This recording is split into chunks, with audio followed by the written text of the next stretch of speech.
Okay, just to recap here, I'm trying to find my eigenspaces for this matrix capital A right here so that I can diagonalize the matrix capital A. And I was just starting to look at lambda equals 1, and I need to find this null space of A minus lambda I. I cross off a row. I'm doing my little trick where I swap the two entries, and I'm going to multiply through by 10.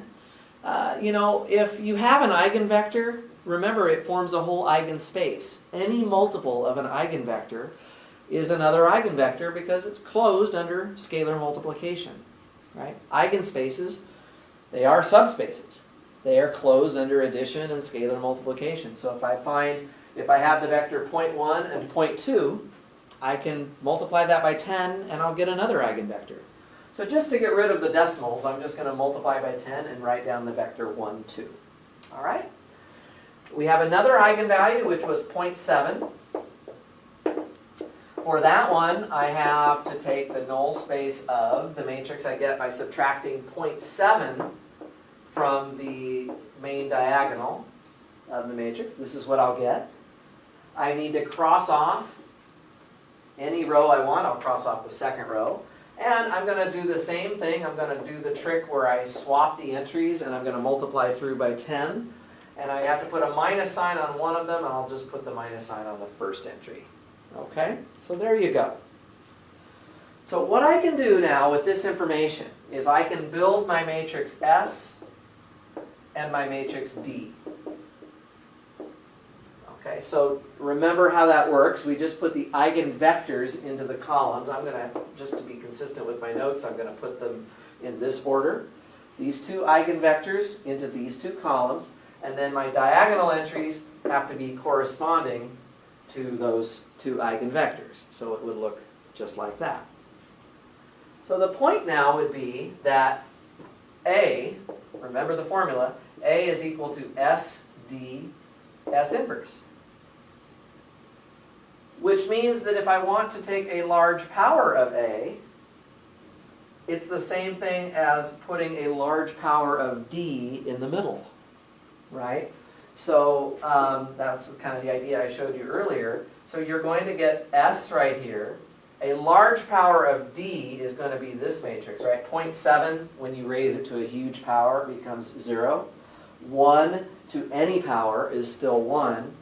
And then S inverse, okay, this is the inverse of a 2 by 2, which you do have to work out. I'm going to save you the grief of doing that and just tell you the answer.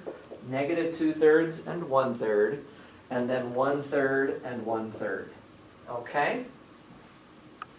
That's what you have right there. And if you now just multiply that all out, I'm going to tell you what you get here, guys. You get 1/3, 1/3, and then on the bottom row you get 2/3, 2/3. Okay? This is a large power of A. So what is the distribution of students at time infinity? Well, it's this power of A, this infinite power of A, I'll write it down here, 1/3, 1/3, 2/3, 2/3, times whatever the initial rosters look like. Let's say we start on day 0 with an initial roster of A0 and B0, right? Well, if you multiply this out, what you're going to get, guys, is 1/3 of A0 plus B0 and 2/3 of A0 plus B0. In other words, of the total students in both sections combined, 1/3 of them end up in Professor A's class, and 2/3 end up in Professor B's class. It kind of makes sense, doesn't it? Because Professor A was losing 20% of his students, twice as many, as Professor B. Professor B was only losing 10% of his students. So it's sort of a 2-to-1 ratio. This is precisely a 2-to-1 distribution of students at the end of the semester. So this is a Markov process. It's a great application of diagonalizing a matrix. And I just wanted to share it with you because I want you to know that there are important applications of having a diagonalizable matrix. In other words, a non-defective matrix. Okay? Now, non-defective is a good thing because it has these great applications. Being an invertible matrix is also a good thing, if you remember way back when. Invertible is good, non-defective is good, but they're not the same thing. So I have a group work that you're going to be working on in class and that I want you to think carefully about that asks you to create examples. An example of a matrix that's invertible but not diagonalizable, or diagonalizable but not invertible. To show that even though they're both good things, they are not the same concept. They are not related to each other really in any way whatsoever. In giving examples, just say a quick word about giving examples here. When you're giving examples, of course the best size matrix to use is a 2 by 2, right? And let's say you want to create an example that has a certain set of eigenvalues. What I want you to remember when you're finding the eigenvalues, you're solving this equation, right? This characteristic equation. It's a determinant. You probably remember that determinants are easy to find when your matrix is upper triangular or lower triangular. So let's say you wanted to make a matrix that has eigenvalues of 2 and 7. What you would want to do would be to make a matrix that has a 2 here and a 7 here and some other number here. It doesn't matter what number that is, but a 0 in the lower right corner.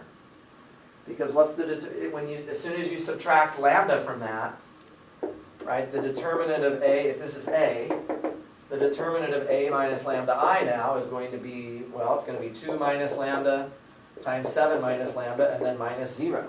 Okay, and when you set that equal to 0, you're going to get lambda equals 2 and 7. So you can make matrices that have the eigenvalues that you want them to have. For example, if you want to make a defective matrix, a 2 by 2 defective matrix, a good way to do that is to put the same number. You need to have a repeated lambda, right? You have to have the same lambda showing up twice. So something like 4 and 4, that would be a great way to do it. Okay? So that's just a little tip about creating matrices that have certain eigenvalues. Let's see. I already told you the fun fact about the product of the lambdas equaling the determinant of the matrix. So let's say you want to have a matrix that is invertible. You probably remember that an invertible matrix is supposed to have a non-zero determinant. Well, that just means that your eigenvalues have to be all non-zero. If you have a lambda of 0, then your matrix is going to be not invertible, right? If one of these lambdas equals 0, then the determinant is 0. The matrix is not invertible then. Okay? So use that to think about using in the context of a 2 by 2 matrix. Focus on using upper triangular matrices to try to create situations where you have a matrix that is invertible but not diagonalizable, or vice versa. Okay, those are the sorts of things that you're going to investigate a little bit in a group work activity. Creating matrices that have certain lambdas that you want. Okay, so it's very different than most of the problems where I give you a matrix and I ask you for the eigenspaces, I ask you to diagonalize it, right? Those kinds of questions.